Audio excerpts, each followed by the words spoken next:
So guys अभी Baron Corbin ने the inside को इंटरव्यू देते हुए जॉन सीना के बारे में कुछ बहुत ही मजेदार बात बता दी। देखो उन्होंने कहा कि जॉन सीना नॉलेज का भंडार है भाई।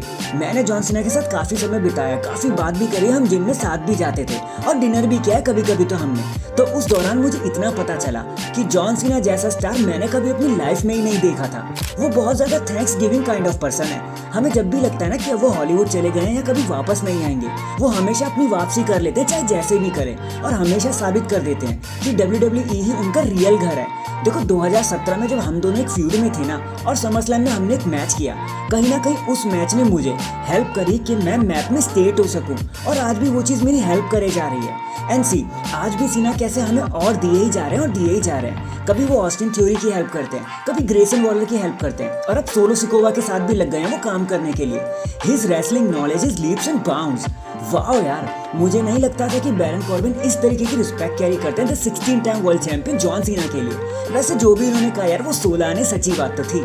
#Respect John Cena. तो आप देख रहे हैं रेसलमैनिक्स एंड सब्सक्राइब करना तो बनता है। ओके सो ब्रॉक लेसनर के चाहने वालों, अब तो आप खुश हो जाओ यार। नई क्राउन जूल में उनकी कोई अपीयरेंस से मैच नहीं होने वाला, बल्कि उनकी होम कमिंग की जो डेट है वो पक्की हो गई है। एंड इन डेट्स में से 2 डेट शामिल हुई है। सबसे पहले तो 2024 में जो डे 1 पेपर व्यू होने वाला है, वहाँ के लिए वो एडवर्टाइज किए जा चुके हैं। मतलब WWE ऐसा मान रही है बैक स्टेज में। एंड इसके बाद अगर वो वहाँ नहीं आए तो रॉयल रंबल में उनका आना तो एकदम पक्का ही पक्का है। WWE उन्हें स्पेशल एंट्रेंट के तौर पर कंसीडर कर रही है अभी। एंड वहीं कहीं उनकी ना फ्यूड भी स्टार्ट कर दी जाएगी जो उनको लीड करेगी उनके फाइनल WWE मैच रेसलमेनिया 40 के लिए। नेक्स्ट गाइस, अब अचानक से वक्त बदल गया और जज्बात बदल गए। अब जरा ये सुनो, क्योंकि Drew McIntyre versus Seth Rollins के मैच के बारे में एक अलग ही बात निकल कर सामने आ गई है। सबसे पहले तो आप ये जान लो कि इस पॉइंट ऑफ टाइम पर ड्रू मैकिंटायर फेवरेट बने बैठे कि वो ही बनेंगे new world heavyweight champion one way और द अनदर। ऐसा इसलिए क्योंकि WWE अब ड्रू मैकिंटायर को प्योर हील में ट्रांसफॉर्म कर देना चाहती है, लेकिन सिर्फ बातों से नहीं, वो इनको एक सॉलिड स्टेटमेंट देना चाहती है, और वो स्टेटमेंट होगा द वर्ल्ड हैवीवेट चैंपियनशिप। और हाल ही में जिस तरीके की दलीलें ड्रू मैकिंटायर पर चल रही है ना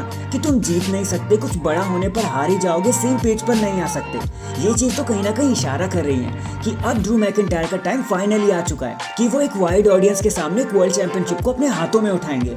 एंड क्योंकि सेथ रॉलिंस ने जजमेंट डे का ऑफर ठुकरा दिया, सो ड्रू मैकिंटायर एक हाई मोमेंटम के साथ क्राउन जूल में आएंगे। वो अलग बात है कि सेथ रॉलिंस से टाइटल लेना इतना आसान तो नहीं होगा, लेकिन अब क्राउन जूल ही बता पाएगा कि आखिर चीज क्या होती है। इसके बाद नेक्स्ट ईयर जो WWE का गेम निकलने वाला है, मतलब 2K24, उसकी जो कवर आर्ट है ना उसके बारे में बातें होनी शुरू हो गई है बैक स्टेज में।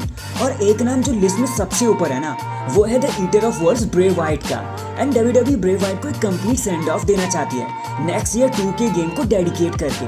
मतलब वो उसकी कवर आर्ट पर हो सकते हैं, और कवर आर्ट पर है तो मतलब उनके लिए गेम में कुछ बहुत ही बड़ा होने वाला है। अब इसमें कैसा गेम प्ले होगा इसके बारे में तो ज्यादा कोई बात सामने आई नहीं, लेकिन the rise of Bray Wyatt का कैंपेन आपको जरूर देखने को मिलेगा, जहां प्रॉपर ब्रे वाइट की जर्नी को हमारे सामने दिखाया जाएगा। सारे अटायर्स के साथ हम खेल पाएंगे, एक एक करके उन्हें अनलॉक कर पाएंगे जो भी ब्रे वाइट ने आज तक यूज किए हैं, नॉर्मल ब्रे वाइट से लेकर फील्ड ब्रे वाइट तक सब कुछ हमें देखने को मिलेगा। So rest in peace Bray Wyatt and you deserve it. In the end finally WWE के 2 सबसे दिग्गज डुओ हमारे सामने फाइनली नजर आ चुके हैं। सी अभी हाल ही में ना दी अंडरटेकर एंड मिस्टर मिकमैन साथ में देखे गए हैं। वो एक बॉक्सिंग मैच देखने गए थे जहां टायसन फ्यूरी फाइट कर रहे थे फ्रांसिस से फॉर द टाइटल, और अब मैच में तो हर बार की तरह टायसन फ्यूरी बड़े आसानी से मैच को जीत गए, और वो हमेशा जीत ही जाते हैं कैसे करके। लेकिन मैच के बाद विंस मिकमैन एंड दी अंडरटेकर ने इंटरव्यू देते हुए देखो कुछ ये कहा कि यार सऊदी अरेबिया से हमें बहुत ज्यादा प्यार मिलता है, जो भी हम इतने सालों से करते हैं और आगे करेंगे, इससे हमारे रिश्ते और ज्यादा मजबूत होने लगे हैं। और अब ये कहना एकदम सेफ होगा